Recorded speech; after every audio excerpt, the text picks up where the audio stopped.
Hey there, I'm Further Reading, and here are some tips to help you get started in Dwarf Fortress. For tip number 1, if you notice that your icons on the left aren't at the edge of your screen, that means your UI has been squished, and as a result, not seeing the full details you should be seeing on the very top of your page. To fix this, go to your settings, make sure to set this range to the width of your screen. In my case, I'm using 1440p, so I'm going to type in 2560. And you'll see now up the top, I've got more information, including the fact I only have 69 seeds. Nice. For the next tip, we're going to go into our settings, into the game tab, and make sure that keyboard cursor is enabled. With keyboard cursor active, now you'll see that we can optionally use a keyboard to draw out anything you want to mine. While this isn't as easy as just using a mouse, what's good with this is it allows you to do macros. So to do a macro, you press Ctrl R, so it's recording, you'll see OC up here. And then we can draw some sort of shape here.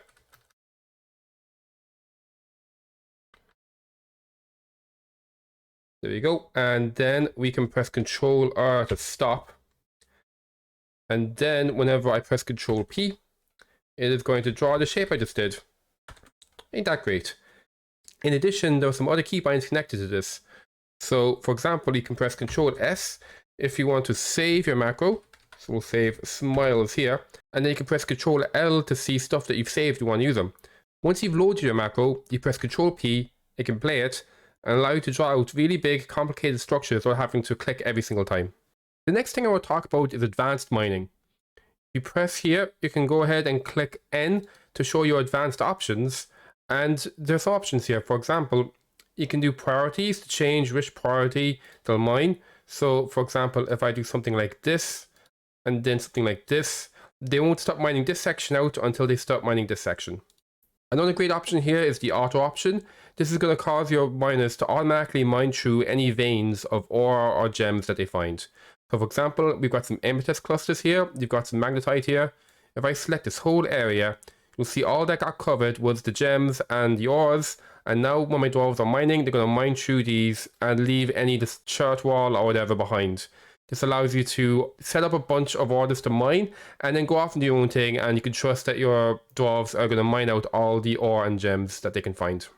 Final tip involves nobles. To access nobles, you just press N to bring up the noble screen. And you'll see we have a couple of different options here. Some important options that you should definitely get as soon as possible would be a manager, a chief medical dwarf, and a bookkeeper.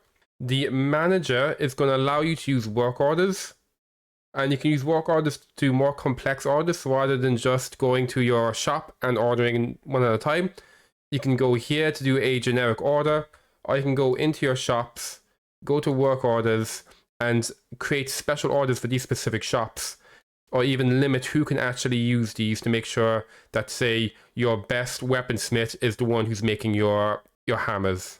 In terms of the bookkeeper is the one who's actually counting all of these to determine how much stuff you have. If you don't have a bookkeeper, you'll just get usually just the first digit. So you'd see you have about 600 food, about 300 drinks, and so on. Because I've got a bookkeeper, I can see exactly what I have, and that makes it easier for me to tell what I need and if I'm in trouble for anything. For the bookkeeper, there's an extra step, because what you have to do is over here set how much time they're going to spend counting everything. The higher it is, the more detailed it's going to be, but the more time it takes for them to count. So I set -3 because that allows me to get anything in the hundreds, which is most of my stuff is in the hundreds, so that is totally fine for me. For the manager and the bookkeeper, they have a requirement. This chair means that they want an office. Specifically, actually, all they really want is a chair. I like giving them their own little offices because I think, these guys are very important to my fortress and I want to make sure they're treated somewhat okay. In order to assign a zone, go down here, go to office. We're going to put a box over any area that contains the chair for the office. We're going to press accept. Then we're going to press the plus here next to the dwarf. And we're going to select the dwarf to give it to. You can see here that Toulon, our manager, doesn't have a study right now. So we're going to click on this. And now she has her study, which means she is going to be able to do manager stuff. One thing to note is that it changes the names of it. Sometimes it'll call it a study, sometimes it'll call it an office. Finally, the Chief Medical Dwarf, what they do is they give you access to the health information on your dwarves. So if I go to Dodak here, for example, I have this health tab now, and I can see if they have any issues with their health.